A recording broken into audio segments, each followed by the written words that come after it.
മഴയുടെ സംഗീതം നിലയ്ക്കുമ്പോൾ സമയം രാത്രി 10:15 കഴിഞ്ഞിരുന്നു. പുറത്ത് തുലാവർഷം അതിൻ്റെ സർവ്വപ്രതാപത്തോടെയും തകർത്തു പെയ്യുകയാണ്. ഇടയ്ക്കിടെ മിന്നിമറയുന്ന ഇടിവെട്ടിൽ പഴയ തറവാടിൻ്റെ മുറ്റത്ത് നിൽക്കുന്ന മാവിൻകൊമ്പുകൾ പേടിപ്പെടുത്തുന്ന രൂപങ്ങളെപ്പോലെ ജനൽച്ചില്ലുകളിൽ നിഴലുകൾ വീഴ്ത്തി. രേവതി അടുക്കളയിലെ പണികൾ ഒതുക്കി കൈകൾ ഏപ്രണിൽ തുടച്ചുകൊണ്ട് ഹാളിലേക്ക് നടന്നു. പഴയ വീടാണ്. തടികൊണ്ട് പണിത മേൽക്കൂരയും കനത്ത ചുമരുകളുമുള്ള വീട്. രമേശിൻ്റെ തറവാട്. നഗരത്തിൻ്റെ തിരക്കുകളിൽ നിന്ന് മാറി ഒരു കുന്നിൻ പ്രദേശത്താണ് വീട് സ്ഥിതി ചെയ്യുന്നത്. തൊട്ടടുത്തൊന്നും വീടുകളില്ല. ആകെയുള്ളത് 1 കിലോമീറ്റർ അകലെയുള്ള റബ്ബർ തോട്ടം സൂക്ഷിപ്പുകാരൻ്റെ ചെറിയ ഷെഡ് മാത്രമാണ്. കറണ്ട് ഇപ്പോൾ വരുമെന്ന് തോന്നുന്നില്ല, അവൾ സ്വയം പറഞ്ഞു. ഇൻവെർട്ടറിൻ്റെ ചാർജ് കുറഞ്ഞു വരുന്നതിൻ്റെ സൂചനയായി അത് ഇടയ്ക്കിടെ ബീപ്പ് ശബ്ദം പുറപ്പെടുവിക്കുന്നുണ്ടായിരുന്നു. ഹാളിലെ ട്യൂബ് ലൈറ്റ് മങ്ങി തുടങ്ങിയിരുന്നു. ഫാനിൻ്റെ കറക്കം നിലയ്ക്കാറായി. നിശബ്ദതയ്ക്ക് കനം കൂടി വന്നു. മഴയുടെ ഇരമ്പൽ ആ നിശബ്ദതയെ ഭേദിക്കുന്നില്ല, മറിച്ച് അതിന് കൂടുതൽ ആഴം നൽകുകയാണ് ചെയ്തത്. അവൾ പതുക്കെ കോണിപ്പടികൾ കയറി മുകളിലേക്ക് നടന്നു. പടികൾ കയറുമ്പോൾ തടികൾ പുറപ്പെടുവിക്കുന്ന ശബ്ദം ആ വലിയ വീട്ടിൽ മുഴങ്ങി. സാധാരണ അവൾക്കത് ശീലമാണ്. പക്ഷേ ഇന്ന് ആ ശബ്ദത്തിന് എന്തോ ഒരു വല്ലായ്മ തോന്നി. രമേശ് നൈറ്റ് ഷിഫ്റ്റിനായി പോയിട്ട് 2 മണിക്കൂറേ ആയിട്ടുള്ളൂ. ആശുപത്രിയിലെ ഡ്യൂട്ടി തിരക്കിനിടയിൽ ഫോൺ വിളിക്കാൻ നേരം കിട്ടില്ലെന്ന് അവൾക്കറിയാം. മുകളിലത്തെ മുറിയിൽ മെഴുകുതിരിയുടെ മങ്ങിയ വെളിച്ചത്തിൽ അപ്പു കിടപ്പുണ്ടായിരുന്നു. 7 വയസ്സ്. സാധാരണ കുട്ടികളെപ്പോലെ ബഹളക്കാരനല്ല അപ്പു. കുറച്ചുകൂടി ഉൾവലിഞ്ഞ പ്രകൃതം. ഈയിടെയായി അവന് ഇരുട്ടിനെ വല്ലാതെ പേടിയാണ്. സ്കൂളിൽ നിന്ന് ആരോ പറഞ്ഞ പ്രേതകഥകളാവാം അതിന് കാരണം. രേവതി മുറിയിലേക്ക് കടന്നു. മെഴുകുതിരിനാളം കാറ്റിൽ ആടിയുലയുന്നുണ്ടായിരുന്നു. ജനൽ പാതി തുറന്നിട്ട നിലയിലായിരുന്നു. തണുത്ത കാറ്റ് മുറിയിലേക്ക് അടിച്ചു കയറുന്നു. അവൾ വേഗം ചെന്ന് ജനൽ അടച്ചു കുറ്റിയിട്ടു. പുറത്ത് ഇരുട്ടൊരു മതിൽ പോലെ കെട്ടി നിൽക്കുന്നു. അമ്മേ, നേർത്ത ശബ്ദം. രേവതി തിരിഞ്ഞു നോക്കി. അപ്പു കട്ടിലിൽ എഴുന്നേറ്റിരിക്കുകയാണ്. പുതപ്പ് നെഞ്ചുവരെ വലിച്ചിട്ടിട്ടുണ്ട്. അവൻ്റെ വലിയ കണ്ണുകൾ മെഴുകുതിരി വെളിച്ചത്തിൽ തിളങ്ങി. ആ കണ്ണുകളിൽ ഭയമായിരുന്നു. വെറും പേടിയല്ല, എന്തോ കണ്ട് ഞെട്ടിയതുപോലെയുള്ള ഭയം. എന്താടാ കണ്ണ, ഉറങ്ങിയില്ലേ? രേവതി വാത്സല്യത്തോടെ അവൻ്റെ അടുത്തേക്ക് ചെന്നു. കട്ടിലിൻ്റെ അരികിലിരുന്ന് അവൻ്റെ നെറ്റിയിൽ തലോടി. നല്ല പനിയുണ്ടോ? അവൾ സംശയിച്ചു. അവൻ്റെ ശരീരം തണുത്തിരിക്കുകയായിരുന്നു. അമ്മേ, എനിക്ക് ഉറക്കം വരുന്നില്ല. എന്താ, പേടിയാകുന്നുണ്ടോ? അമ്മയില്ലേ ഇവിടെ? അപ്പു ഒന്നും മിണ്ടിയില്ല. അവൻ മുറിയുടെ മൂലയിലേക്ക്, പഴയ വലിയ അലമാരയുടെ മുകളിലേക്ക് നോക്കി. അവിടെ ഇരുട്ടാണ്. മെഴുകുതിരി വെളിച്ചം അവിടെ എത്തുന്നില്ല. അവിടെ ആരുമില്ല അപ്പു, അത് വെറും നിഴലുകളാണ്. രേവതി അവൻ്റെ ശ്രദ്ധ തിരിക്കാൻ ശ്രമിച്ചു. അവൾ മെഴുകുതിരിയെടുത്ത് അലമാരയുടെ അടുത്തേക്ക് നടന്നു. നോക്ക്, ഇവിടെ ഒന്നുമില്ല, പഴയ പെട്ടികൾ മാത്രം. അവൾ തിരികെ വന്ന് കട്ടിലിൽ കിടന്നു. അപ്പു അവളെ കെട്ടിപ്പിടിച്ചു. അവൻ്റെ ഹൃദയമിടിപ്പ് അവൾക്ക് കേൾക്കാമായിരുന്നു. വേഗത്തിൽ, വളരെ വേഗത്തിൽ, പുറത്തെ മഴയുടെ താളത്തേക്കാൾ വേഗത്തിൽ. അമ്മേ, അവൻ വീണ്ടും വിളിച്ചു. ഇത്തവണ ശബ്ദം പരുവരുത്തതായിരുന്നു. എന്താടാ? ഇന്ന് സ്കൂളിൽ വിനീത് പറഞ്ഞു, മഴയത്ത് മരിച്ചവർ തിരിച്ചു വരുമെന്ന്. രേവതിക്ക് ചിരി വന്നു. പക്ഷെ അവൾ ചിരിച്ചില്ല. കുട്ടികളുടെ മനസ്സ് വിചിത്രമാണ്. ഒരു ചെറിയ വിത്ത് മതി അവിടെ കാട് വളരാൻ. അതൊക്കെ വെറുതെ പറയുന്നതാടാ. മരിച്ചവർ മാലാഖമാരായി പോകും. പിന്നെ അവർക്ക് തിരിച്ചു വരാൻ പറ്റില്ല. ദൈവം സമ്മതിക്കില്ല. അല്ലമ്മേ, വിനീത് പറഞ്ഞത് സത്യമാ. ഈ വീടിൻ്റെ മുകളിൽ പണ്ടാരോ ഉണ്ടായിരുന്നു എന്ന്. രേവതിയുടെ ഉള്ളിൽ ചെറിയൊരാന്തൽ. ഈ വീടിനെക്കുറിച്ച് പല കഥകളും നാട്ടിലുണ്ട്. രമേശിൻ്റെ അപ്പൂപ്പൻ്റെ കാലത്ത് ഇവിടെ എന്തൊക്കെയോ ദുർമരണങ്ങൾ നടന്നിട്ടുണ്ടെന്ന് കേട്ടിട്ടുണ്ട്. പക്ഷെ അതൊക്കെ വെറും കഥകളല്ലേ. നീ കണ്ണടച്ച് കിടക്ക്, അമ്മ ഒരു പാട്ട് പാടിത്തരാം. അവൾ പാടാൻ തുടങ്ങി. പഴയൊരു താരാട്ടുപാട്ട്. അവളുടെ ശബ്ദം ആ മുറിയിൽ മുഴങ്ങി. പക്ഷേ ആ പാട്ടിന് ആ മുറിയിലെ ഭയത്തെ മായ്ക്കാൻ കഴിഞ്ഞില്ല. ഓരോ വരി കഴിയുമ്പോഴും അപ്പുവിൻ്റെ പിടിമുറുകുന്നതല്ലാതെ അയയുന്നില്ലായിരുന്നു. പെട്ടെന്ന് താഴത്തെ നിലയിൽ നിന്ന് ഒരു ശബ്ദം കേട്ടു. എന്തോ വീഴുന്ന ശബ്ദം. അടുക്കളയിൽ നിന്നാണെന്ന് തോന്നുന്നു. പാട്ട് നിർത്തി രേവതി കാതോർത്തു. അതെന്താ അമ്മേ? അപ്പുവിൻ്റെ ശബ്ദം വിറച്ചു. ഒന്നുമില്ലടാ, വല്ല എലിയും പാത്രം തട്ടിയിട്ടതാകും, അല്ലെങ്കിൽ കാറ്റത്ത് ജനലടഞ്ഞതാകും, അവൾ അവനെ സമാധാനിപ്പിച്ചു. പക്ഷേ അവൾക്കും പേടി തോന്നി തുടങ്ങിയിരുന്നു. അടുക്കളയിലെ ജനലുകളെല്ലാം അടച്ചതാണ്. എലികൾ വരാൻ മാത്രം അവിടെ ഭക്ഷണ സാധനങ്ങൾ ഒന്നും തുറന്നു വെച്ചിട്ടില്ല.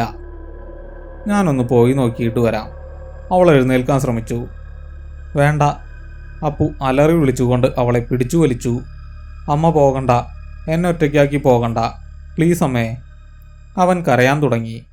സാധാരണ കരച്ചിലല്ല, ഭയന്നുള്ള നിലവിളി. ശരി ശരി, അമ്മ പോകുന്നില്ല, അമ്മ ഇവിടെ തന്നെയുണ്ട്. അവൾ അവനെ ചേർത്ത് പിടിച്ചു. നമുക്ക് രണ്ടുപേർക്കും ഇവിടെ ഇരിക്കാം, അച്ഛൻ രാവിലെ വരുന്നതുവരെ. സമയം കടന്നുപോയി. മഴയുടെ ശക്തി കുറഞ്ഞു. ഇപ്പോൾ ചാറ്റൽ മഴ മാത്രം. ഇടയ്ക്കെപ്പോഴോ അപ്പു ഉറക്കത്തിലേക്ക് വഴുതി വീണു. രേവതിയും മയങ്ങിപ്പോയി. എത്ര സമയം കഴിഞ്ഞു എന്നറിയില്ല. രേവതി ഞെട്ടി ഉണർന്നു. മുറിയിൽ വല്ലാത്ത തണുപ്പ്. മെഴുകുതിരി അണഞ്ഞുപോയിരിക്കുന്നു. കൂരിരുട്ട്. അവൾ തപ്പിത്തടഞ്ഞ് മൊബൈൽ ഫോൺ എടുത്തു. സമയം 2:30. ഫ്ലാഷ് ലൈറ്റ് തെളിച്ചു. അപ്പു കട്ടിലില്ല. രേവതിയുടെ നെഞ്ചിൽ ഒരു കൊള്ളിയാൻ മിന്നി. അപ്പു, അവൾ വിളിച്ചു. മറുപടിയില്ല. അപ്പു, എവിടെയാടാ? അവൾ വെളിച്ചം മുറിയിലാകെ വീശി. ബാത്റൂമിൻ്റെ വാതിൽ തുറന്നു കിടക്കുന്നു. അവിടെ ആരുമില്ല. മുറിയുടെ വാതിൽ തുറന്നിട്ടിരിക്കുന്നു. അവൾ ഓടി പുറത്തിറങ്ങി. കോറിഡോർ വിജനമാണ്. അപ്പൂ. ഇത്തവണ അവൾ ഉറക്കെ വിളിച്ചു. ശബ്ദം താഴത്തെ നിലയിലേക്ക് പ്രതിധ്വനിച്ചു. ഭയം അവളെ വിയർപ്പിച്ചു തുടങ്ങി. അവൻ എങ്ങോട്ട് പോയി? ഇത്രയും പേടിയുള്ള കുട്ടി തനിയെ എഴുന്നേറ്റ് പോകുമോ? അവൾ കോണിപ്പടികൾ ഇറങ്ങി. ഓരോ പടിയിലും അവളുടെ കാലുകൾ വിറയ്ക്കുന്നുണ്ടായിരുന്നു. ഹാളിലെത്തി. ഫ്ലാഷ് ലൈറ്റിൻ്റെ വെളിച്ചം ഓരോ മൂലയിലേക്കും നീണ്ടു. സോഫയിൽ ആരുമില്ല. ഡൈനിങ് ടേബിളിനടിയിൽ ആരുമില്ല. അടുക്കളയുടെ വാതിൽ പാതി തുറന്നിരിക്കുന്നു. അവൾ പതുക്കെ അങ്ങോട്ട് നടന്നു. നേരത്തെ കേട്ട ശബ്ദം, എന്തോ വീണ ശബ്ദം.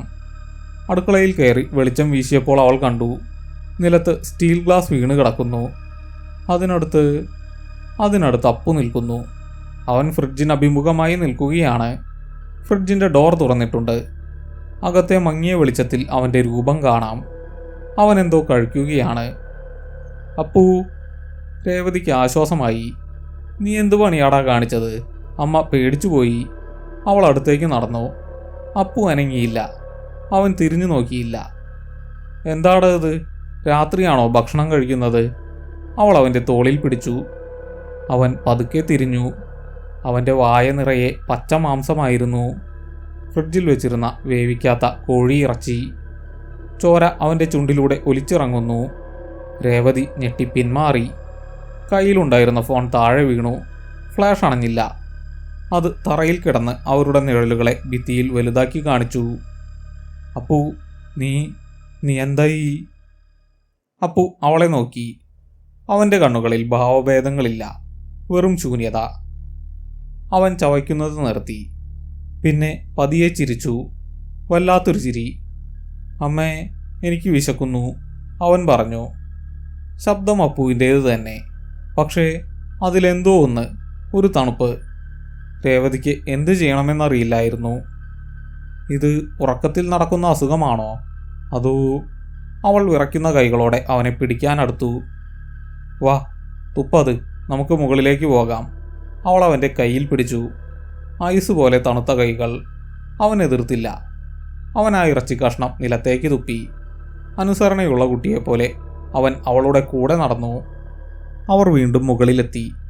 രേവതി അവനെ ബാത്റൂമിൽ കൊണ്ടുപോയി വായ കഴിയിച്ചു. അവനൊന്നും മിണ്ടുന്നില്ല. ഒരു യന്ത്രത്തെപ്പോലെ നിൽക്കുകയാണ്. അവനെ തിരികെ കട്ടിലിൽ കിടത്തി. പുതിയൊരു മെഴുകുതിരി കത്തിച്ചു വെച്ചു. ഇനി എഴുന്നേൽക്കരുത്, ഉറങ്ങണം, അവൾ കർക്കശമായി പറഞ്ഞു. അവൻ തലയാട്ടി. പുതപ്പ് വലിച്ചിട്ട് അവൻ തിരിഞ്ഞു കിടന്നു. രേവതി കട്ടിലിൻ്റെ മറ്റേ അറ്റത്തിരുന്നു. അവൾക്ക് ഉറക്കം നഷ്ടപ്പെട്ടിരുന്നു. മകൻ്റെ ആ മാറ്റം, ആ നോട്ടം, അതവളുടെ മനസ്സിൽ നിന്ന് മായുന്നില്ല. പുറത്ത് മഴ വീണ്ടും കരത്തു. കാറ്റ് മരങ്ങളെ ഉലയ്ക്കുന്ന ശബ്ദം. രേവതി അപ്പുവിനെ നോക്കി. അവൻ അനങ്ങാതെ കിടക്കുകയാണ്.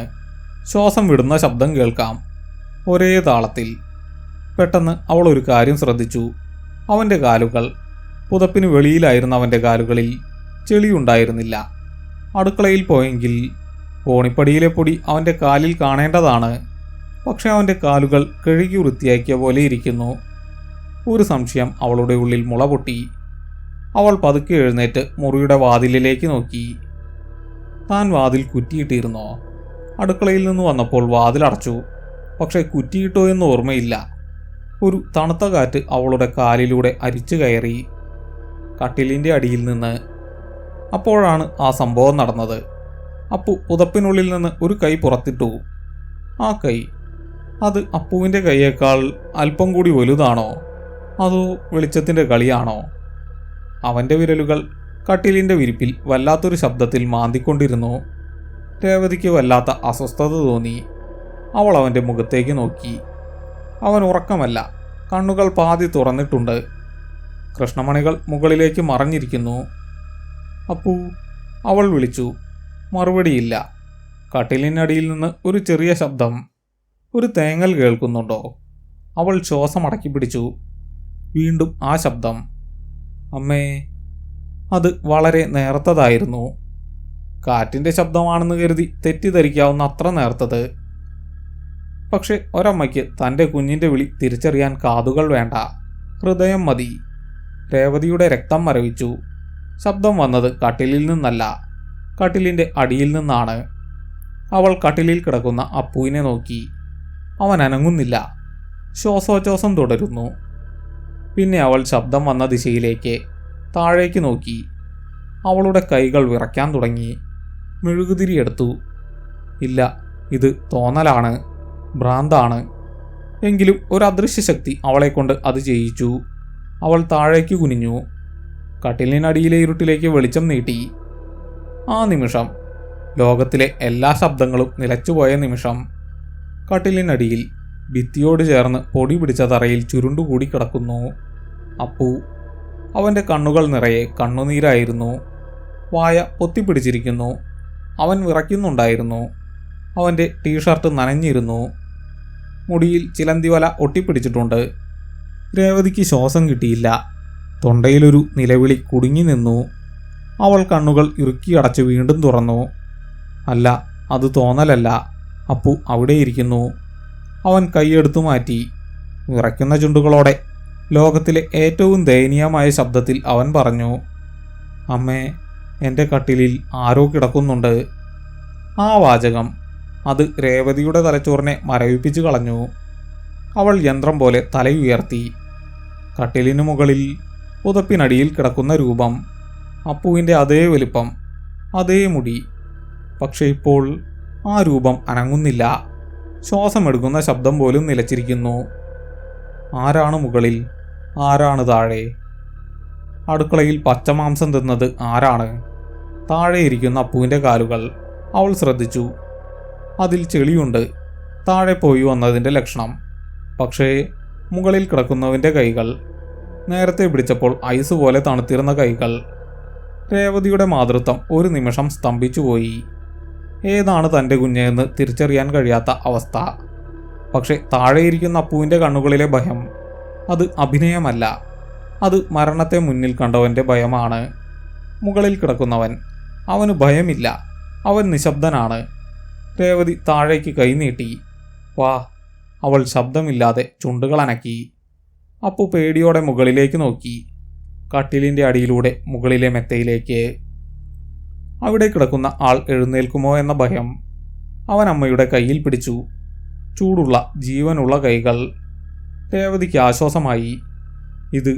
ഇതാണ് തൻ്റെ അപ്പു. അപ്പോൾ മുകളിൽ അവൾ അപ്പുവിനെ പുറത്തേക്ക് വലിച്ചു. പതുക്കെ, വളരെ പതുക്കെ, ഒരു ശബ്ദം പോലും ഉണ്ടാക്കാതെ. അവർ എഴുന്നേറ്റു. രേവതി അപ്പുവിനെ നെഞ്ചോട് ചേർത്തു. അവർ വാതിലിന് നേരെ നടന്നു. ഓരോ ചുവടും ശ്രദ്ധിച്ചാണ് വെച്ചത്. ഒരു ശബ്ദവും കേൾപ്പിക്കരുത്. വാതിലിൻ്റെ കൈപ്പിടിയിൽ അവൾ പിടിച്ചു. ആ നിമിഷം പുറകിൽ നിന്ന് ഒരു ശബ്ദം കേട്ടു. കട്ടിലിൽ കിടന്ന രൂപം തിരിയുന്ന ശബ്ദം. മെത്തയുടെ സ്പ്രിങ്ങുകൾ ഞെരങ്ങി. രേവതി തിരിഞ്ഞു നോക്കാൻ ഭയന്നു. നോക്കരുത്, നോക്കിയാൽ മരിച്ചു പോകുമെന്ന് അവളുടെ മനസ്സ് പറഞ്ഞു. പക്ഷെ മനുഷ്യ സഹജമായ ജിജ്ഞാസ അല്ലെങ്കിൽ ഭയം അവളെ തിരിഞ്ഞു നോക്കാൻ പ്രേരിപ്പിച്ചു. മെഴുകുതിരി വെളിച്ചത്തിൽ അവൾ കണ്ടു, കട്ടിലിൽ കിടന്ന രൂപം എഴുന്നേറ്റിരിക്കുന്നു. അത് അപ്പുവിനെ പോലെ തന്നെ ഇരിക്കുന്നു. പക്ഷെ അതിൻ്റെ കഴുത്ത് അത് അസ്വാഭാവികമായി ചെരിഞ്ഞിരുന്നു. ഒരു പാവയുടെ കഴുത്ത് ഒടിഞ്ഞതുപോലെ. അതിൻ്റെ കണ്ണുകൾക്ക് പകരം 2 കറുത്ത കുഴികൾ മാത്രം. അത് വായ തുറന്നു. അപ്പുവിൻ്റെ ശബ്ദത്തിലല്ല, മറിച്ച് പല ശബ്ദങ്ങൾ കൂടിക്കലർന്നതുപോലെയൊരു ശബ്ദത്തിൽ അത് പറഞ്ഞു, അമ്മ ഇങ്ങോട്ടാ പോകുന്നത്? രേവതി വാതിൽ വലിച്ചു തുറന്ന് അപ്പുവിനെയും കൊണ്ട് പുറത്തേക്കോടി. വാതിൽ വലിച്ചടച്ചു. പുറത്തുനിന്ന് കുറ്റിയിട്ടു. അകത്തുനിന്ന് വാതിലിൽ ഭയങ്കരമായ അടി വീണു. ഒരു കുട്ടിയുടെ കൈകൾ കൊണ്ടുള്ള അടിയല്ലാതെ ഒരു ഭീമൻ ചുറ്റിക കൊണ്ട് അടിക്കുന്നത് പോലെയുള്ള ശബ്ദം. വീട് മുഴുവൻ കുലുങ്ങി. അവർ കോണിപ്പടികൾ ഓടിയിറങ്ങി. രേവതി അപ്പുവിനെ തോളിലെടുത്തിരുന്നു. അവളുടെ കിതപ്പ് ഹാളിൽ മുഴങ്ങി. താഴത്തെ നിലയിൽ ഇരുട്ടാണ്. ഇൻവെർട്ടർ പൂർണ്ണമായും നിലച്ചിരിക്കുന്നു. ഇടിമിന്നലിൻ്റെ വെളിച്ചം മാത്രം ശരണം. അവർ മെയിൻ ഡോറിനടുത്തേക്ക് ഓടി. പുറത്തേക്ക് കടക്കണം. ഈ വീട്ടിൽ നിൽക്കുന്നത് സുരക്ഷിതമല്ല. പക്ഷെ വാതിൽ തുറക്കാൻ ശ്രമിച്ചപ്പോൾ അവൾ ഞെട്ടി. വാതിൽ അനങ്ങുന്നില്ല. അവൾ താക്കോലെടുത്ത് തിരിച്ചു. ഇല്ല, കുടുങ്ങിയിരിക്കുന്നു. അവൾ കരഞ്ഞുപോയി. അവൾ സർവശക്തിയുമെടുത്ത് വാതിൽ വലിച്ചു. അത് 1 ഇഞ്ച് പോലും അനങ്ങുന്നില്ല. ആരോ പുറത്തുനിന്ന് പൂട്ടിയതുപോലെ. അമ്മേ, അവർ വരുന്നു. അപ്പോൾ വിറച്ചുകൊണ്ട് പറഞ്ഞു. ആര്? അവർ. മുകളിൽ നിന്നുള്ള ശബ്ദം നിലച്ചിരുന്നു. വാതിലിൽ ഇടിക്കുന്ന ശബ്ദം ഇപ്പോൾ കേൾക്കാനില്ല. അതാണ് കൂടുതൽ ഭയപ്പെടുത്തുന്നത്. നിശബ്ദത. പെട്ടെന്ന് ഗോവണിപ്പടികളിൽ നിന്ന് ഒരു ശബ്ദം. ആരോ പടികൾ ഇറങ്ങുകയാണ്. പതുക്കെ, സാവധാനം. ഒരു കുട്ടി ഇറങ്ങി വരുന്നത് പോലെ. രേവതി അപ്പുവിനെ വലിച്ച് ഡൈനിങ് റൂമിലെ മേശയ്ക്കടിയിൽ ഒളിച്ചു. ഇതൊരു ഒളിച്ചുകളിയല്ല, ജീവനു വേണ്ടിയുള്ള പോരാട്ടമാണ്. അവർ ശ്വാസമടക്കി പിടിച്ചു. ഹാളിലൂടെ ആരോ നടക്കുന്നു. നനഞ്ഞ പാദങ്ങൾ തറയിൽ പതിയുന്ന ശബ്ദം. ആ രൂപം ഡൈനിങ് റൂമിന് മുന്നിലെത്തി നിന്നു. മിന്നൽ വെളിച്ചത്തിൽ രേവതി കണ്ടു. അത് അപ്പുവിൻ്റെ രൂപം തന്നെ. പക്ഷെ ശരീരം മുഴുവൻ നനഞ്ഞിരിക്കുന്നു. വെള്ളം അതിൽ നിന്ന് ഉറ്റി വീഴുന്നു. അത് തല ചെരിച്ചു പിടിച്ചിരിക്കുന്നു. അമ്മേ, ഒളിച്ചിരിക്കണ്ട, എനിക്ക് കാണാം. ആ ശബ്ദം. അത് അടുക്കളയിൽ നിന്ന് മുഴങ്ങുന്നതുപോലെ തോന്നി. രേവതി അപ്പുവിൻ്റെ വായ പൊത്തിപ്പിടിച്ചു. അവൻ കരയാൻ തുടങ്ങിയിരുന്നു. ആ രൂപം മേശയുടെ അടുത്തേക്ക് വരികയല്ല. അത് അടുക്കളയിലേക്ക് നടന്നു. അടുക്കളയിൽ പാത്രങ്ങൾ വീഴുന്ന ശബ്ദം. പിന്നെ ഒരു മുരൾച്ച. മൃഗത്തിൻ്റേതുപോലെയുള്ള മുരൾച്ച. നമുക്ക് പോകാം, രേവതി അപ്പുവിൻ്റെ ചെവിയിൽ മന്ത്രിച്ചു. എങ്ങോട്ട്? അവൻ കരഞ്ഞുകൊണ്ട് ചോദിച്ചു. പുറകിലെ വാതിൽ വഴി, അവൾ പറഞ്ഞു. അടുക്കള വാതിൽ വഴി പിൻവാതിലിലെത്താൻ പറ്റും. പക്ഷേ ആ രൂപം അവിടെയുണ്ട്. മറ്റൊരു വഴി, സ്റ്റോർ റൂം. സ്റ്റോർ റൂമിൽ പഴയൊരു ജനലുണ്ട്. അത് പുറത്തേക്ക് തുറക്കുന്നതാണ്. ഗ്രില്ലില്ലാത്ത പഴയ ജനൽ. അവർ ഇഴഞ്ഞ് സ്റ്റോർ റൂമിലേക്ക് നീങ്ങി. തറ തണുത്ത് മരവിച്ചിരുന്നു. സ്റ്റോർ റൂമിൻ്റെ വാതിൽ പാതി ചാരിയ നിലയിലായിരുന്നു. അവർ അകത്ത് കയറി വാതിൽ കുറ്റിയിട്ടു. രേവതി വേഗം ജനലിനടുത്തേക്ക് ചെന്നു. തുരുമ്പെടുത്ത കുറ്റി. അവളത് തുറക്കാൻ ശ്രമിച്ചു. അനങ്ങുന്നില്ല. അപ്പോഴാണ് അവളത് ശ്രദ്ധിച്ചത്. സ്റ്റോർ റൂമിൻ്റെ മൂലയിൽ ഒരു പഴയ ചാരുകസാരയുണ്ട്. അതിലാരോ ഇരിക്കുന്നു.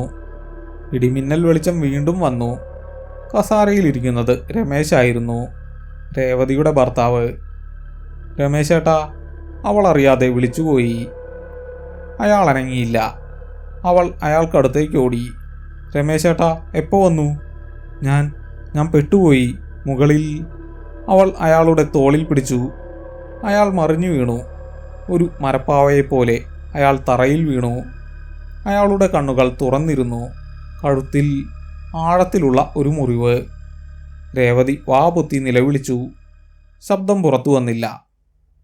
അപ്പു ഇത് കാണരുത്. പക്ഷേ അപ്പു കണ്ടു. അവൻ നിലവിളിച്ചില്ല. അവൻ അനങ്ങാതെ നിൽക്കുകയായിരുന്നു. അവൻ അച്ഛൻ്റെ മൃതദേഹത്തിലേക്ക് നോക്കി. പിന്നെ അമ്മയെ നോക്കി. അമ്മേ, അവൻ വിളിച്ചു. അച്ഛൻ വന്നപ്പോൾ അച്ഛൻ്റെ കൂടെ ഞാനും വന്നിരുന്നു. രേവതിയുടെ രക്തം ഉറഞ്ഞുപോയി. അവൾ അപ്പുവിനെ നോക്കി. അപ്പുവിൻ്റെ മുഖം മാറുന്നു. അവൻ്റെ ചിരി, അടുക്കളയിൽ കണ്ട അതേ ചിരി. അവൻ്റെ പല്ലുകൾക്കിടയിൽ ചോര. എന്താ എന്താ നീ പറയുന്നത്? രേവതി പിന്നോട്ട് മാറി. ഞാനും അച്ഛനും സ്കൂട്ടറിൽ വരുമ്പോൾ ലോറി ഇടിച്ചു. അച്ഛൻ മരിച്ചു. ഞാനും. അവൻ അമ്മയുടെ അടുത്തേക്ക് ചുവടുവെച്ചു. ഞാൻ മരിച്ചു അമ്മേ. പക്ഷേ എനിക്ക് അമ്മയെ കാണാൻ കൊതിയായി. അതുകൊണ്ടാണ് ഞാൻ വന്നത്. രേവതി നടുങ്ങിപ്പോയി. അപ്പോൾ കട്ടിലിൽ കിടന്നതാരാണ്? താഴെ ഇരുന്നതാരാണ്? കൂടെ വന്നതാരാണ്? രേവതിക്ക് ഭ്രാന്ത് പിടിക്കുന്നതുപോലെ തോന്നി. യാഥാർത്ഥ്യം എന്താണ്? വിദ്യ ഏതാണ്? പുറത്ത് സ്റ്റോർ റൂമിൻ്റെ വാതിലിൽ മുട്ടുന്ന ശബ്ദം. രേവതി, വാതിൽ തുറക്ക്. അത് രമേശിൻ്റെ ശബ്ദമാണ്. രേവതി, ഞാൻ വന്നു. നീ എന്താ വാതിലടച്ചിരിക്കുന്നത്? കറണ്ടില്ലേ? രേവതി തറയിൽ കിടക്കുന്ന മൃതദേഹത്തെ നോക്കി. പിന്നെ മുന്നിൽ നിൽക്കുന്ന ഞാൻ മരിച്ചു എന്ന് പറയുന്ന അപ്പുവിനെ നോക്കി. പിന്നെ വാതിലിൽ മുട്ടുന്ന രമേശിൻ്റെ ശബ്ദം കേട്ടു. ഏതാണ് സത്യം? ആരാണ് പുറത്ത്? ആരാണ് അകത്തുള്ളത്? ആ സമയം മുന്നിൽ നിൽക്കുന്ന അപ്പുവിൻ്റെ രൂപം മാറാൻ തുടങ്ങി. അവൻ ഉരുകുന്നതുപോലെ ഒരു കറുത്ത നിഴലായി മാറുന്നു. അമ്മേ, വാതിൽ തുറക്കരുത്, നിഴൽ പറഞ്ഞു. പുറത്തു നിൽക്കുന്നത് അച്ഛനല്ല. അച്ഛൻ ഇവിടെയുണ്ട്, എൻ്റെ കൂടെ. രേവതി സ്റ്റോർ റൂമിൻ്റെ മൂലയിലേക്ക് ചുരുണ്ടുകൂടി. വാതിലിലെ അടി ശക്തമായി. രേവതി, വാതിൽ തുറക്കാൻ. രമേശിൻ്റെ ശബ്ദത്തിന് ഇപ്പോൾ കാഠിന്യമുണ്ട്. മനുഷ്യൻ്റേതല്ലാത്ത കാഠിന്യം. വാതിലിൻ്റെ വിടവിലൂടെ ചുവന്ന വെളിച്ചം ഉള്ളിലേക്ക് വരുന്നു. സ്റ്റോർ റൂമിന് പുറത്തെ വാതിലിൽ അടി നിലച്ചു. ഭയാനകമായ ഒരു നിശബ്ദത വീണ്ടും പരന്നു. രേവതി ശ്വാസം അടക്കിപ്പിടിച്ച് മൂലയിൽ തന്നെ ഇരുന്നു. അവളുടെ കണ്ണുകൾ ഇപ്പോഴും തറയിൽ കിടക്കുന്ന രമേശിൻ്റെ രൂപത്തിലാണ്. കഴുത്തിലെ മുറിവിൽ നിന്ന് രക്തമൊഴുകി തറയിലെ പാത്രങ്ങളിലേക്ക് പടരുന്നുണ്ട്. തൊട്ടടുത്ത് നിൽക്കുന്ന അപ്പു. അല്ല, അപ്പുവിൻ്റെ രൂപത്തിലുള്ള ആ നിഴൽ. അവളെ നോക്കി സങ്കടത്തോടെ പറഞ്ഞു, അമ്മേ, ഞാൻ പറഞ്ഞില്ലേ അച്ഛൻ മരിച്ചു എന്ന്. ഞാനും മരിച്ചു. പക്ഷെ അമ്മയെ തനിച്ചാക്കാൻ എനിക്ക് പേടിയായിരുന്നു. അതുകൊണ്ട് ഞാൻ വന്നതാ. രേവതിക്ക് ഭ്രാന്ത് പിടിക്കാൻ തുടങ്ങി. അവൾ വിറയ്ക്കുന്ന കൈകൾ കൊണ്ട് സ്വന്തം മുഖത്തടിച്ചു. ഇതൊരു സ്വപ്നമാണോ? അതോ താനും മരിച്ചോ? ഇല്ല, ഇത് സത്യമല്ല രമേശേട്ടൻ. അവൾ തറയിൽ കിടക്കുന്ന രൂപത്തിലേക്ക് കൈ നീട്ടി. ആ നിമിഷം പുറത്തെ വാതിൽ ഒരു ശബ്ദത്തോടെ തുറന്നു. പഴയ കുറ്റി ഇളകിപ്പോയി. വാതിൽ പൂർണ്ണമായും തുറന്നു. മിന്നൽ വെളിച്ചത്തിൽ വാതിൽ പടിയിൽ ഒരാൾ നിൽക്കുന്നു. നനഞ്ഞു കുതിർന്ന വേഷം, കയ്യിലൊരു ഹെൽമറ്റ്. രമേശ്. രേവതി ഞെട്ടി വിറച്ചുപോയി. അവൾ ഞെട്ടി തറയിലേക്ക് നോക്കി. അവിടെ കിടന്ന രമേശിൻ്റെ മൃതദേഹം കാണാനില്ല. പകരം പഴയ ചാക്കുകളും കുറച്ച് തുണികളും കൂട്ടിയിട്ടിരിക്കുന്നു. അതിലേക്ക് ഒരു ടിന്നിൽ നിന്ന് ചുവന്ന പെയിൻറ് മറിഞ്ഞു വീണിട്ടുണ്ട്. അപ്പോൾ താൻ കണ്ടത് ചോരയും മുറിവും. അവൾ അപ്പുവിനെ നോക്കി. അപ്പു അവിടെയില്ല. സ്റ്റോർ റൂം ശൂന്യമാണ്. അവൾ മാത്രം. രേവതി, നീ ഇവിടെ എന്തെടുക്കുക? വാതിൽ പടിക്കൽ നിൽക്കുന്ന രമേശ് ചോദിച്ചു. അയാളുടെ ശബ്ദത്തിൽ ദേഷ്യവും പരിഭ്രമവും ഉണ്ട്. അയാൾ വേഗം അകത്തേക്ക് കയറി. ലൈറ്ററിൽ വെളിച്ചം തെളിച്ചു. കറണ്ട് പോയോ? നീ എന്തിനാ ഈ ഇരുട്ടത്ത് ഇവിടെ വന്നിരിക്കുന്നത്? അപ്പു എവിടെ? രേവതിക്ക് സംസാരിക്കാൻ കഴിഞ്ഞില്ല. അവൾ വിറച്ചുകൊണ്ട് എഴുന്നേറ്റു. രമേശ് അവളുടെ അടുത്തേക്ക് വന്നു. നിനക്കെന്താ പറ്റിയത്? വിയർത്ത് കുളിച്ചിട്ടുണ്ടല്ലോ. അയാൾ അവളുടെ തോളിൽ തൊട്ടു. തണുത്ത കൈകൾ, മഴ നനഞ്ഞതിൻ്റെ തണുപ്പ്. പക്ഷെ അത് മനുഷ്യൻ്റേതാണ്. രമേശേട്ടാ, നിങ്ങൾ മരിച്ചില്ലേ? അവൾ വിതുമ്പിക്കൊണ്ട് ചോദിച്ചു. രമേശ് നെറ്റി ചുളിച്ചു. എന്ത്, നിനക്ക് വട്ടായോ രേവതി? ഞാൻ ആശുപത്രിയിലെത്തിയപ്പോഴാണ് എൻ്റെ ID കാർഡ് എടുത്തിട്ടില്ലെന്ന് ഓർത്തത്. പിന്നെ ഇന്ന് വല്ലാത്തൊരു അസ്വസ്ഥത. അതുകൊണ്ട് ലീവ് പറഞ്ഞു പോന്നതാ. വരുന്ന വഴിക്ക് മഴയത്ത് ബൈക്ക് തന്നെ വീഴാൻ പോയി. അല്ലാതെ ഞാൻ മരിച്ചിട്ടൊന്നുമില്ല. അയാൾ പറയുന്നത് സത്യമാണോ? രേവതി ചുറ്റും നോക്കി. സ്റ്റോർ റൂമിൽ പഴയ സാധനങ്ങൾ മാത്രം. അപ്പുവിൻ്റെ പ്രേതമോ രമേശിൻ്റെ ജഡമോ ഇല്ല. അപ്പു എവിടെ? അവൾ പെട്ടെന്ന് ഓർത്തു. അതാ ഞാനും ചോദിക്കുന്നത്. അവൻ റൂമിലില്ലേ? രേവതി രമേശിൻ്റെ കൈകൾ തട്ടിമാറ്റി പുറത്തേക്ക് ഓടി. ഹാളിൽ ആരുമില്ല. അവൾ വിളിച്ചു. മറുപടിയില്ല. പിന്നാലെ രമേശ് വന്നു. നീ പേടിക്കണ്ട, അവൻ ബാത്റൂമിലോ മറ്റോ കാണും, നമുക്ക് നോക്കാം. അവർ മുകളിലേക്ക് കയറി. രേവതിയുടെ മനസ്സ് ശാന്തമായിരുന്നില്ല. നേരത്തെ കണ്ട കാഴ്ചകൾ, അപ്പു പച്ച ഇറച്ചി കഴിക്കുന്നത്, കട്ടിലിനടിയിലെ അപ്പു മരിച്ചു എന്ന് പറഞ്ഞ അപ്പു, അതെല്ലാം തൻ്റെ തോന്നലായിരുന്നോ? ഒറ്റപ്പെടലിൻ്റെ ഹാലൂസിനേഷൻ? അവർ മുകളിലത്തെ മുറിയിലെത്തി. കട്ടിലിൽ ആരുമില്ല, പക്ഷെ ജനൽ തുറന്നു കിടക്കുന്നു. മഴവെള്ളം മുറിയിലേക്ക് അടിച്ചു കയറുന്നുണ്ട്. ജനൽ ആരാ തുറന്നത്? രമേശ് ചോദിച്ചു. അയാൾ ജനൽ അടയ്ക്കാൻ പോയി. രേവതി കട്ടിലിനടുത്തേക്ക് ചെന്നു. അവിടെ തലയിണയുടെ അടിയിൽ നിന്ന് എന്തോ ഒന്ന് പുറത്തേക്ക് തള്ളി നിൽക്കുന്നു. ഒരു പഴയ നോട്ട് ബുക്ക്. അതിൻ്റെ പുറംചട്ടയിൽ ഇങ്ങനെ എഴുതിയിരുന്നു: ഭദ്രൻ തമ്പുരാൻ, 1985. അത് രമേശിൻ്റെ അപ്പൂപ്പൻ്റെ ഡയറിയാണ്. തട്ടിമ്പുറത്ത് പഴയ പെട്ടിയിൽ ഇരുന്ന സാധനം ഇതെങ്ങനെ ഇവിടെ വന്നു? രമേശ് ജനൽ അടച്ചിട്ട് തിരിഞ്ഞു. അവൻ ഇതിനകത്തില്ല. താഴെ അടുക്കളയിൽ കാണുമോ? രേവതി ആ ഡയറി കയ്യിലെടുത്തു. അവളുടെ വിരലുകൾ വിറച്ചു. രമേശേട്ടാ, ഈ വീട്ടിൽ പണ്ടെന്താ സംഭവിച്ചത്? അവൾ ചോദിച്ചു. എന്ത്? അല്ല, അപ്പു പറഞ്ഞു ഈ വീട്ടിൽ ആരോ ഉണ്ടെന്ന്, മഴയത്ത് മരിച്ചവർ തിരിച്ചു വരുമെന്ന്. രമേശ് ചിരിച്ചു. പക്ഷെ ആ ചിരി കണ്ണുകളിലെത്തിയിരുന്നില്ല. അതൊക്കെ കുട്ടികളുടെ ഓരോ തോന്നലല്ലേ രേവതി? നീ വാ, നമുക്കവനെ കണ്ടുപിടിക്കാം. അയാൾ അവളുടെ കയ്യിൽ പിടിച്ചു. വാ, നമുക്ക് താഴേക്ക് പോകാം. അയാളുടെ സ്പർശനത്തിൽ വീണ്ടും ആ തണുപ്പ്. രേവതി അയാളുടെ മുഖത്തേക്ക് സൂക്ഷിച്ചു നോക്കി. അയാളുടെ കഴുത്ത്, ഷർട്ടിൻ്റെ കോളർ ഉയർത്തി വെച്ചിട്ടുണ്ട്. പെട്ടെന്ന് അവൾക്കൊരു സംശയം തോന്നി. ആ കോളറിനടിയിൽ നേരത്തെ കണ്ട മുറിവുണ്ടോ?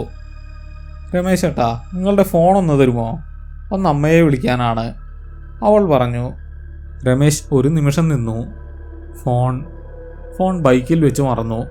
മഴയല്ലേ, എടുക്കാൻ പോകണ്ട, അയാൾ പറഞ്ഞു. നമ്മളുടെ ലാൻഡ് ലൈൻ വർക്ക് ചെയ്യുമോ? അവളൊന്ന് നിന്നു. ഇടിമിന്നലിൽ പോയി കാണും, നീ വാ. അയാൾ ബലം പ്രയോഗിച്ച് അവളെ വലിക്കാൻ തുടങ്ങി. അപ്പോഴാണ് താഴെ ഹാളിൽ ലാൻഡ് ലൈൻ ഫോൺ ശബ്ദിച്ചത്. ആ വലിയ വീട്ടിൽ ആ ശബ്ദം ഒരു അപായമണി പോലെ മുഴങ്ങി. രമേശ് നിന്നു. അയാളുടെ മുഖം ഇരുണ്ടു. എടുക്കണ്ട, അയാൾ പറഞ്ഞു, ശബ്ദത്തിൽ കാർക്കശ്യം. ഇടിമിന്നലുണ്ട്, ഫോൺ എടുക്കണ്ട. ഫോൺ നിർത്താതെ അടിക്കുന്നു. രേവതി രമേശിൻ്റെ കൈ വിടുവിച്ചു. ആരോ അത്യാവശ്യത്തിന് വിളിക്കുന്നതാ, ഞാൻ നോക്കട്ടെ. അവൾ താഴേക്ക് ഓടി. പിന്നാലെ രമേശ് വരുന്നുണ്ടായിരുന്നു. രേവതി ഫോണിൻ്റെ അടുത്തേക്കെത്തി. റിസീവർ എടുത്തു. അപ്പുറത്തു നിന്ന് ഒരു സ്ത്രീ ശബ്ദം, കരച്ചിലിൻ്റെ വക്കിലുള്ള ശബ്ദം. ഹലോ, ഇത് രമേശിൻ്റെ വീടല്ലേ? അതെ, ഞാൻ രേവതിയാണ്, രമേശിൻ്റെ വൈഫ്. ആരാ? ഞാൻ സിറ്റി ഹോസ്പിറ്റലിൽ നിന്നാണ് വിളിക്കുന്നത്. രേവതി ധൈര്യമായിരിക്കണം. രേവതിയുടെ ഹൃദയം നിന്നുപോയി. അവൾ തിരിഞ്ഞു നോക്കി. രമേശ് ഗോവണിപ്പടിയുടെ പകുതിയിൽ നിൽക്കുന്നു. അയാൾ താഴേക്ക് നോക്കിയാണ് നിൽക്കുന്നത്. അയാളുടെ മുഖം നിഴലിലാണ്. പറയൂ, എന്താ കാര്യം? രേവതി ചോദിച്ചു. ഒരു ആക്സിഡൻ്റ് ഉണ്ടായി. നൈറ്റ് ഷിഫ്റ്റിന് വരുന്ന വഴി രമേശിൻ്റെ ബൈക്ക് ഒരു ലോറിയുമായി കൂട്ടിയിടിച്ചു. സ്പോട്ടിൽ തന്നെ. ആ സ്ത്രീക്ക് വാചകം മുഴുമിപ്പിക്കാൻ കഴിഞ്ഞില്ല. രേവതിയുടെ കയ്യിൽ നിന്ന് റിസീവർ വഴുതിപ്പോയി. അത് താഴെ വീണ് ആടാൻ തുടങ്ങി. ഹലോ, കേൾക്കുന്നുണ്ടോ? മറുതലയ്ക്കിൽ നിന്നും ശബ്ദം കേട്ടു. രേവതി പടികളിൽ നിൽക്കുന്ന ആ രൂപത്തെ നോക്കി. അതപ്പോൾ രമേശല്ലായിരുന്നു. അതൊരു കറുത്ത രൂപം മാത്രമായിരുന്നു. മുഖമില്ലാത്ത നനഞ്ഞൊലിക്കുന്ന ഒരു രൂപം. അത് പതുക്കെ പടികളിറങ്ങി താഴേക്ക് വരുന്നു. ഞാൻ പറഞ്ഞില്ലേ രേവതി, ഫോൺ എടുക്കണ്ട എന്ന്. ആ ശബ്ദം രമേശിൻ്റേതായിരുന്നില്ല. അത് നൂറ്റാണ്ടുകൾ പഴക്കമുള്ള ഭൂതകാലത്തിൽ നിന്നും വരുന്നത് പോലെയുള്ള ഒരു ശബ്ദമായിരുന്നു. രേവതി പിന്നോട്ട് മാറി. ഭിത്തിയിൽ തട്ടി അവൾ നിന്നു. ആ രൂപം പടികളിറങ്ങി ഹാളിലെത്തി. നീ എന്തിനാ ഇങ്ങനെ പേടിക്കുന്നത്? ഞാൻ നിന്റെ രമേശല്ലേ? അത് ചോദിച്ചു. അതോരോ ചൂട് വയ്ക്കുമ്പോഴും തറയിൽ ചെളിവെള്ളം നിറയുന്നുണ്ടായിരുന്നു. നീ ആരാണ്? രേവതി വിറച്ചുകൊണ്ട് ചോദിച്ചു. ആ രൂപം നിന്നു. അതിൻ്റെ മുഖത്ത്, കണ്ണുകളുണ്ടായിരുന്ന സ്ഥാനത്ത് 2 നീല വെളിച്ചം തെളിഞ്ഞു. ഈ വീട് എൻ്റേതാണ്. പണ്ട് നിന്റെ ഭർത്താവിൻ്റെ അപ്പൂപ്പൻ ഭദ്രൻ തമ്പുരാൻ ഈ വീട് വെച്ചത് എൻ്റെ നെഞ്ചത്താണ്. രേവതിയുടെ കയ്യിലുണ്ടായിരുന്ന ഡയറി താഴെ വീണു. അത് തുറന്നു കിടന്ന പേജിൽ ഭദ്രൻ തമ്പുരാൻ്റെ കൈയക്ഷരം. ഒക്ടോബർ 12, 1985. തെറ്റുപറ്റിപ്പോയി. പെരുവഴിയിൽ വീട് വയ്ക്കരുതായിരുന്നു. വഴിയമ്പലമെന്ന് നാട്ടുകാർ വിളിക്കുന്ന ഈ സ്ഥലം പ്രേതങ്ങളുടെ പാതയാണ്. എൻ്റെ മകൻ, എൻ്റെ കൊച്ചുമക്കൾ, ആരെയും ഇവർ വെറുതെ വിടില്ല. മഴ പെയ്യുമ്പോൾ, മണ്ണ് കുതിരുമ്പോൾ അവർ ഉണരും. രേവതിക്ക് കാര്യം മനസ്സിലായി. ഇത് രമേശല്ല, ഇത് രമേശിൻ്റെ ആത്മാവുമല്ല. ഇത് ഈ മണ്ണാണ്, ഈ മണ്ണിലെ പഴയ സാന്നിധ്യമാണ്. അത് രമേശിൻ്റെ രൂപമെടുത്തു എന്ന് മാത്രം. അപ്പോൾ അപ്പു, എൻ്റെ കുഞ്ഞെവിടെ? അവൾ ചോദിച്ചു. ആ രൂപം ചിരിച്ചു. കുഞ്ഞോ? അവൻ എൻ്റെ കൂടെയുണ്ട്, സുരക്ഷിതനായി. മണ്ണിൽ കളിക്കാൻ അവന് വലിയ ഇഷ്ടമാണ്. പെട്ടെന്ന് വീടിൻ്റെ മുൻവാതിൽ താനേ തുറന്നു. പുറത്ത് കനത്ത മഴ. മിന്നൽ വെളിച്ചത്തിൽ മുറ്റത്ത് മാവിൻ ചുവട്ടിൽ ഒരാൾ നിൽക്കുന്നത് അവൾ കണ്ടു. അത് അപ്പുവായിരുന്നു. അവൻ മഴയത്ത് നനഞ്ഞു നിൽക്കുന്നു.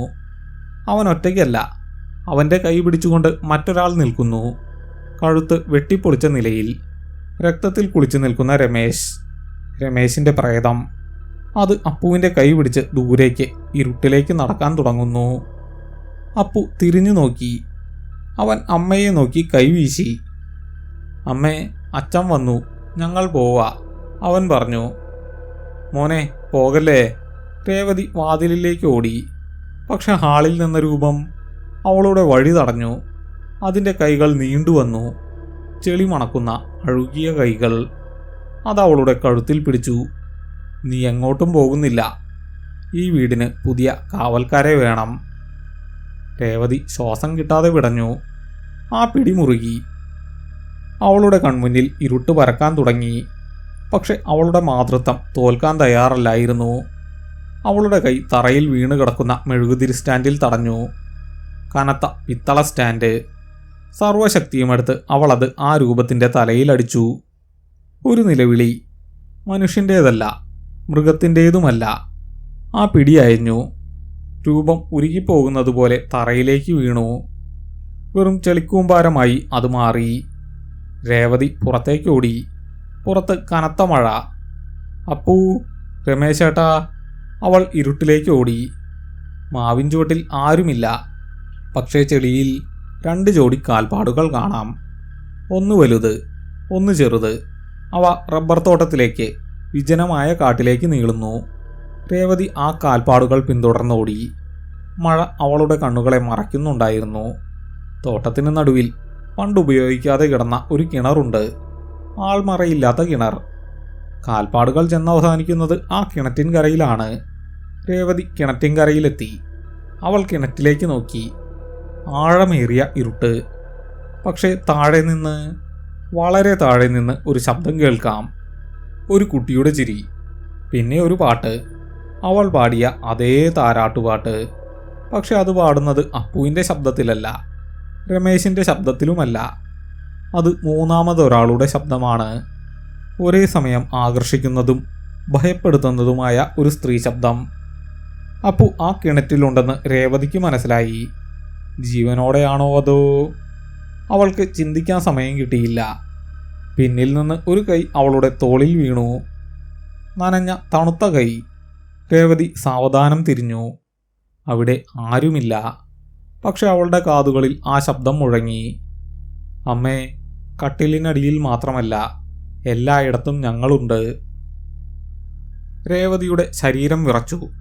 തോളിൽ പതിഞ്ഞ ആ തണുത്ത സ്പർശം മായയായിരുന്നില്ല. പക്ഷേ തിരിഞ്ഞു നോക്കിയപ്പോൾ ആരെയും കണ്ടില്ല എന്നത് അവളുടെ യുക്തിയെ തകർത്തു കളഞ്ഞു. ചുറ്റും ഇരുട്ട് മാത്രം. റബ്ബർ മരങ്ങൾക്കിടയിലൂടെ ചീറിപ്പായുന്ന കാറ്റിൻ്റെ ശബ്ദം ഒരു വിലാപം പോലെ തോന്നി. ആ കിണറ്റിൽ നിന്ന്, ആഴത്തിൽ നിന്ന് കേട്ട താരാട്ടുപാട്ട് പെട്ടെന്ന് നിലച്ചു. പകരം അവിടെ മുഴങ്ങിയത് വെള്ളമിളകുന്ന ശബ്ദമാണ്. വലിയൊരു ഭാരം വെള്ളത്തിലേക്ക് വീണതുപോലെയുള്ള ശബ്ദം. അപ്പൂ. അവൾ വീണ്ടും കിണറ്റിലേക്ക് നോക്കാൻ തുനിഞ്ഞു. പക്ഷെ എന്തോ ഒന്ന് അവളെ തടഞ്ഞു.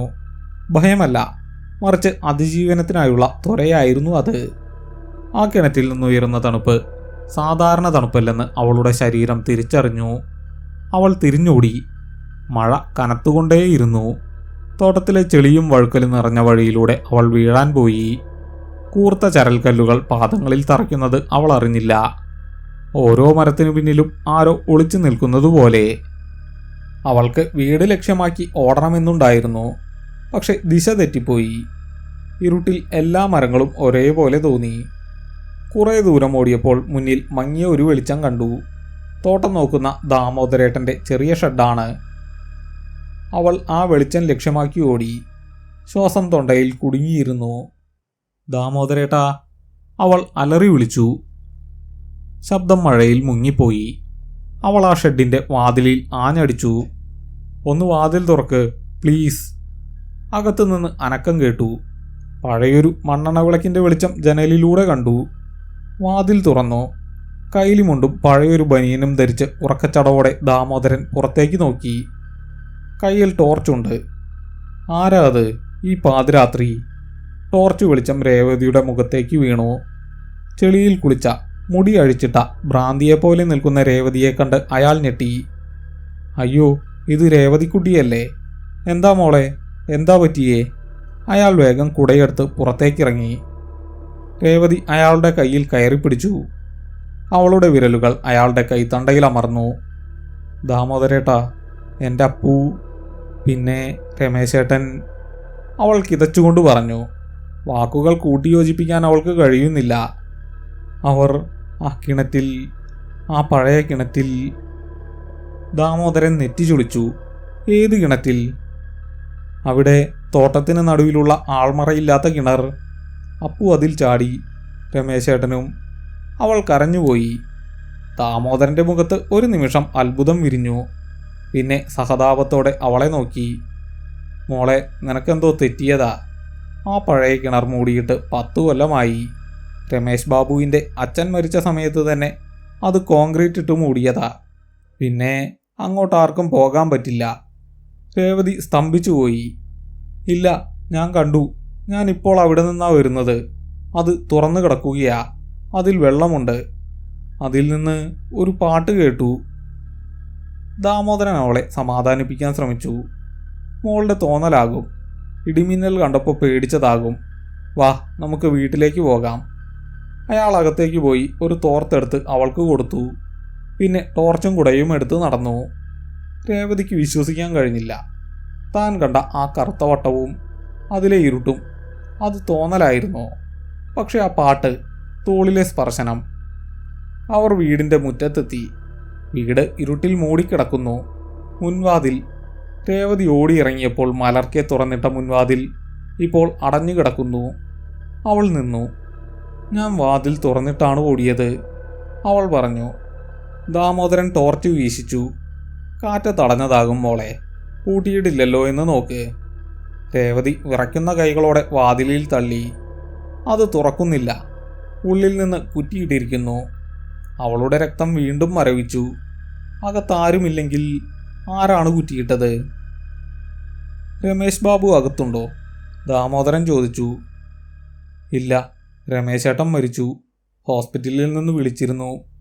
അവൾ വീണ്ടും കരയാൻ തുടങ്ങി. എന്താ മോളെ പറയുന്നത്? ദാമോദരൻ ഞെട്ടി. അവൻ മരിച്ചെന്നോ? അയാൾ വേഗം ജനലിൽ തട്ടി വിളിക്കാൻ തുടങ്ങി. രമേശ് ബാബു, ആരെങ്കിലും ഉണ്ടോ അകത്ത്? പ്രതികരണമില്ല. മഴയുടെ ശബ്ദം മാത്രം. ദാമോദരൻ വീടിൻ്റെ വശത്തേക്ക് നടന്നു.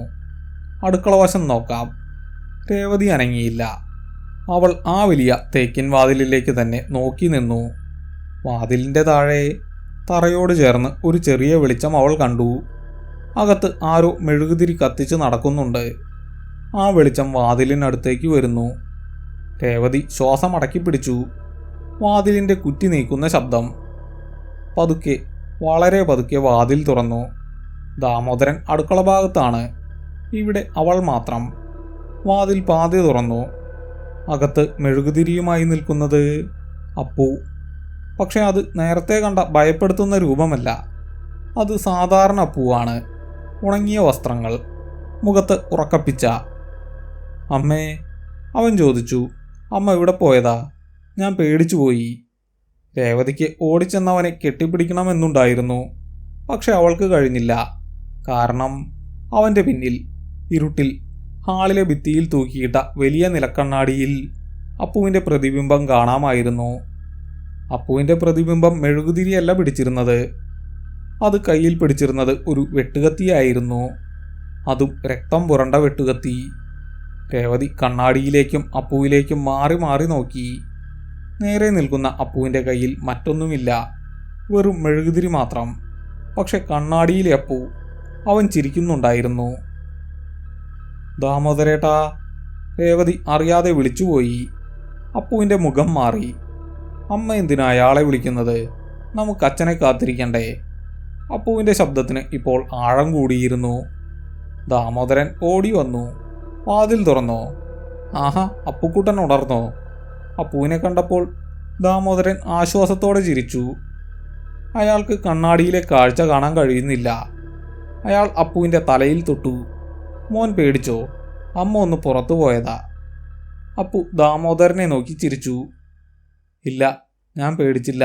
അച്ഛൻ വരുമെന്ന് എനിക്കറിയാം. രേവതി ദാമോദരനെ പിടിച്ചു വലിച്ചു. അകത്ത് കയറണ്ട, നമുക്ക് പോകാം. എന്തു പറ്റി മോളെ? മഴയത്ത് കുട്ടി തനിച്ചല്ലേ? അകത്ത് കയറിയിരിക്കേ. ഞാൻ പോലീസിലൊന്ന് വിളിച്ചു നോക്കട്ടെ. ദാമോദരൻ അകത്തേക്ക് കയറി. രേവതിക്ക് തടുക്കാൻ കഴിഞ്ഞില്ല. അയാൾ ഹാളിലെ മേശപ്പുറത്തിരിക്കുന്ന ലാൻഡ് ലൈൻ ഫോണിലേക്ക് നോക്കി. ഈ ഫോൺ വർക്ക് ചെയ്യുമോ? അയാൾ താഴേക്ക് തൂങ്ങിക്കിടന്ന റിസീവർ എടുത്തു. രേവതി ഭയത്തോടെ നോക്കി നിന്നു. അയാൾ റിസീവർ ചെവിയിൽ വെച്ചു. അയാളുടെ മുഖം വിളറി. പതുക്കെ റിസീവർ താഴെ വെച്ച് അയാൾ രേവതിയെ നോക്കി. മോളെ. അയാളുടെ ശബ്ദം വിറയ്ക്കുന്നുണ്ടായിരുന്നു. ഇതിൽ ലൈനില്ല. ഇതിൻ്റെ വയർ പൊട്ടിയിട്ട് ദിവസങ്ങളായി കാണും.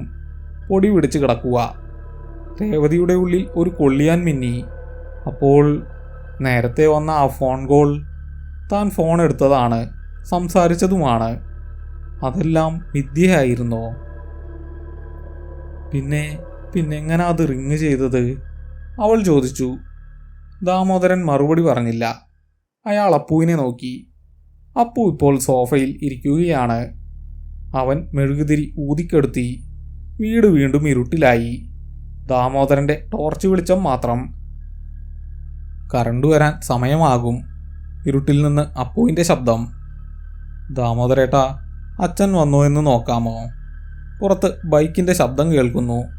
ശരിയാണ്, പുറത്തൊരു ബൈക്ക് വന്ന് നിൽക്കുന്ന ശബ്ദം. എഞ്ചിൻ ഓഫ് ചെയ്യുന്ന ശബ്ദം.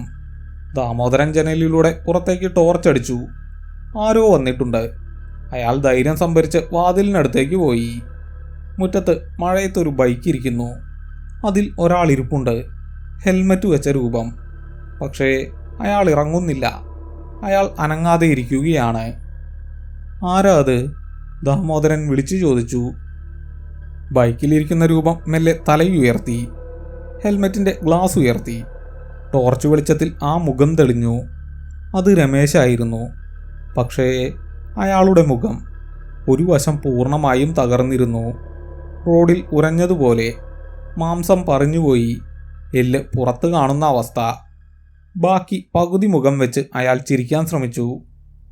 ദാമോദരേട്ടാ, ഗേറ്റ് തുറന്നിടാൻ ഞാൻ പറഞ്ഞതല്ലേ? എനിക്കകത്ത് കയറണ്ടേ? ദാമോദരൻ അമ്മയെന്ന് വിളിച്ചുകൊണ്ട് പുറകോട്ട് വീണു. രേവതിയുടെ കാലുകൾ തളർന്നു. അവൾ ഭിത്തിയിൽ ചാരി നിന്നു. അകത്ത് സോഫയിലിരിക്കുന്ന അപ്പു എഴുന്നേറ്റു. അവൻ വാതിലിനടുത്തേക്ക് നടന്നു. അച്ഛൻ വന്നു. അവൻ സന്തോഷത്തോടെ കൈകൂട്ടി. ഇനി നമുക്ക് കളിക്കാം അമ്മേ. അപ്പു അമ്മയുടെ അടുത്തേക്ക് വന്നു. അവൻ്റെ കയ്യിൽ നേരത്തെ കണ്ണാടിയിൽ കണ്ട ആ വെട്ടുകത്തി. അതിപ്പോൾ യഥാർത്ഥത്തിലുണ്ടായിരുന്നു. അവനത് രേവതിക്ക് നേരെ നീട്ടി. ഇതമ്മയ്ക്ക്. അച്ഛന് വിശക്കുന്നുണ്ടാകും. നമുക്ക് കറി വയ്ക്കണ്ടേ? രേവതിക്ക് ബോധം മറയുന്നതുപോലെ തോന്നി. പുറത്ത് മരിച്ച ഭർത്താവ്, അകത്ത് ചെകുത്താനായി മാറിയ മകൻ. ഇനി എങ്ങോട്ട്? അവൾ ദാമോദരനെ നോക്കി. അയാൾ ബോധം കെട്ട് കിടക്കുന്നു. പെട്ടെന്ന് രേവതിയുടെ മനസ്സിൽ ഒരു ചിന്ത ഉദിച്ചു. ഈ വീട്, ഇതൊരു കെണിയാണ്. ഓരോ തവണ ഭയപ്പെടുമ്പോഴും, ഓരോ തവണ വിശ്വാസം നഷ്ടപ്പെടുമ്പോഴും ഈ വീട് തന്നെ കൂടുതൽ മുറുകെ പിടിക്കുന്നു. ഭയം, അതാണിതിൻ്റെ ഭക്ഷണം. അവൾ അപ്പുവിൻ്റെ കണ്ണുകളിലേക്ക് നോക്കി. അവിടെ ഭയമില്ല, സ്നേഹമില്ല.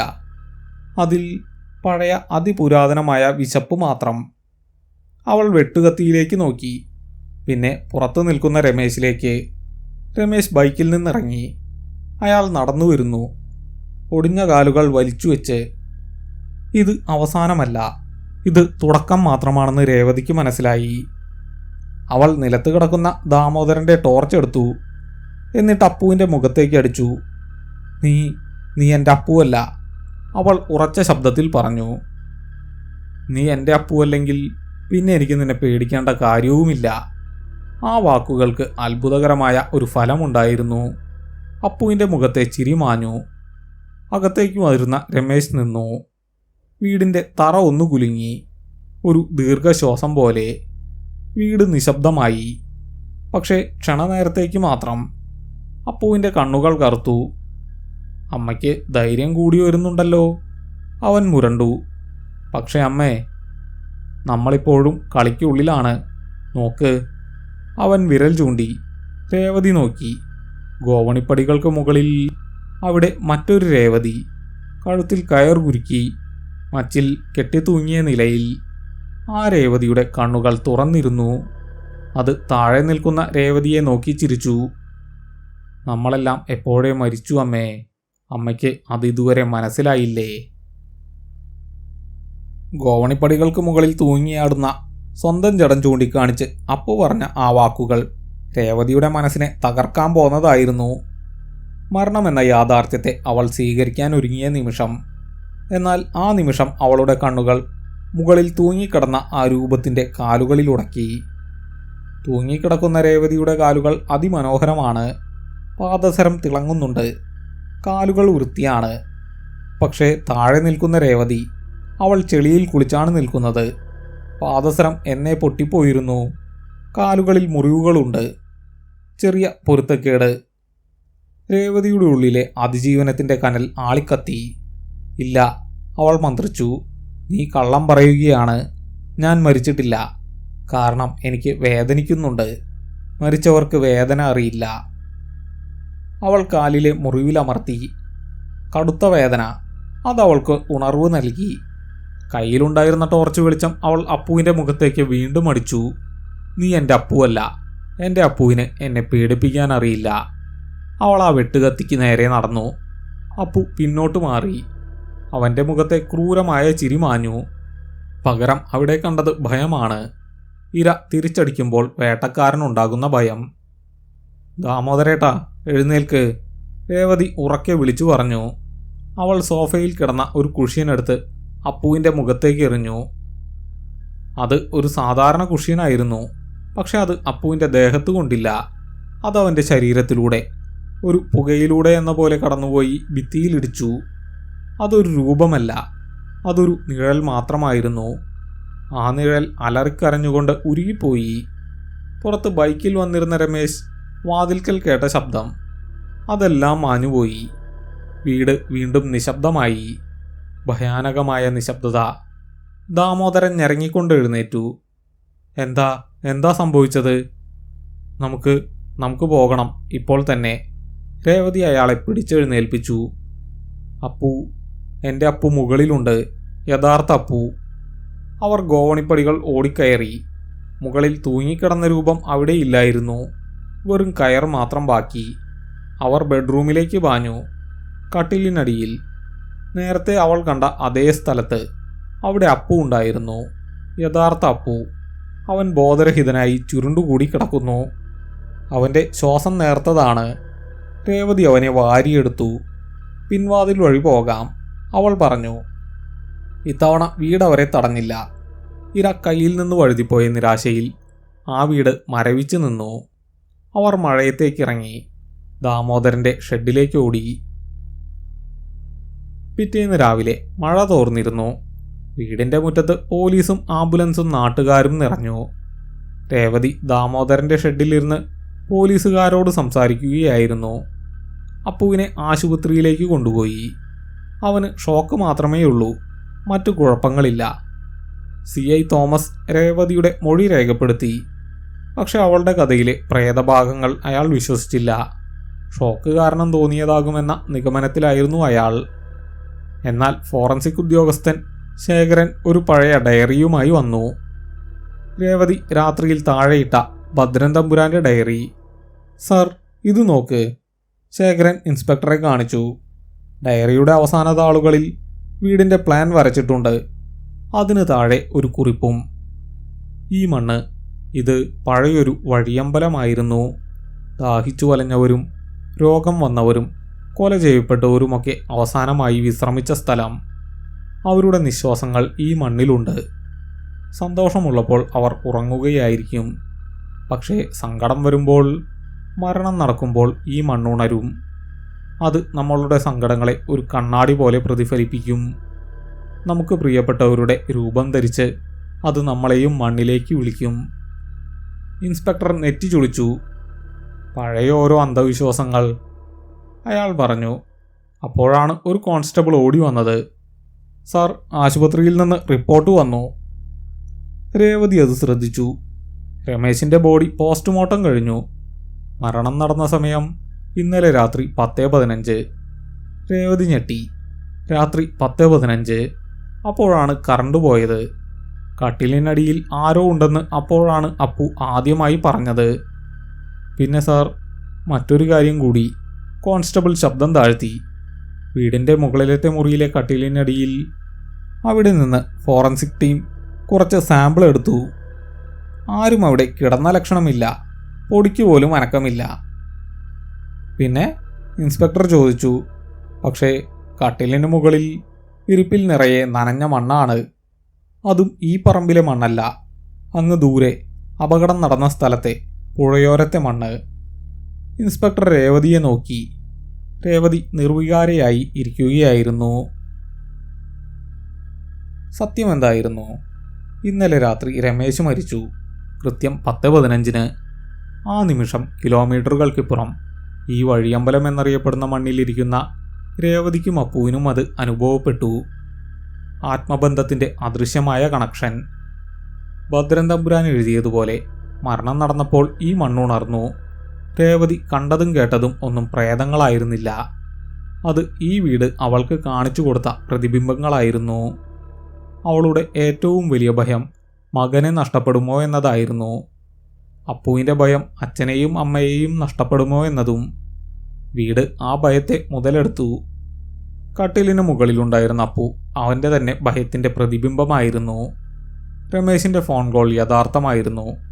പക്ഷെ ആ വാർത്ത അറിഞ്ഞ നിമിഷം രേവതിയുടെ മാനസിക നില തെറ്റി. ആ ഷോക്കിലാണ് വീട് കൂടുതൽ ശക്തി പ്രാപിച്ചത്. രേവതിയുടെ ഉള്ളിലെ ഇനി താൻ ജീവിച്ചിരുന്നിട്ട് കാര്യമില്ല എന്ന ചിന്തയെ ആ വീട് ഒരു ആയുധമാക്കി. നീയും മരിച്ചു എന്ന് അവളെ വിശ്വസിപ്പിച്ച് ആത്മഹത്യയിലേക്ക് തള്ളിവിടാനാണ് മുകളിൽ തൂങ്ങിയാടുന്ന രൂപം ശ്രമിച്ചത്. യഥാർത്ഥ അപ്പു അവൻ പേടിച്ച് കട്ടിലിനടിയിൽ ഒളിച്ചിരിക്കുകയായിരുന്നു. രാത്രി മുഴുവൻ അവൻ അബോധാവസ്ഥയിലായിപ്പോയിരുന്നു. രേവതി കണ്ട രാക്ഷസനായ അപ്പു അവളുടെ മനസ്സിൻ്റെ സൃഷ്ടിയും ഈ മണ്ണിൻ്റെ മായയുമായിരുന്നു. 2 മാസങ്ങൾക്ക് ശേഷം രേവതി ആ വീട് വിറ്റു. നഗരത്തിലെ ഒരു ചെറിയ ഫ്ലാറ്റിലേക്ക് മാറി. അപ്പു ഇപ്പോൾ പഴയതുപോലെ ചിരിക്കുന്നുണ്ട്, കളിക്കുന്നുണ്ട്. പക്ഷേ മഴ പെയ്യുമ്പോൾ, കറണ്ട് പോകുമ്പോൾ അവനിപ്പോഴും രേവതിയുടെ കൈ മുറുകെ പിടിക്കും. ഒരു ദിവസം അപ്പു സ്കൂൾ വിട്ടു വന്നപ്പോൾ കയ്യിലൊരു ചിത്രം വരച്ചത് രേവതി കണ്ടു. പഴയ വീടിൻ്റെ ചിത്രം. വീടിൻ്റെ ജനലിൽ 2 പേർ നിൽക്കുന്നു. ഒന്ന് രമേശ്, രണ്ടാമത്തേത്? രേവതി ചോദിച്ചു. അതാരാ അപ്പു, അച്ഛൻ്റെ കൂടെ? അപ്പു നിഷ്കളങ്കമായി ചിരിച്ചു.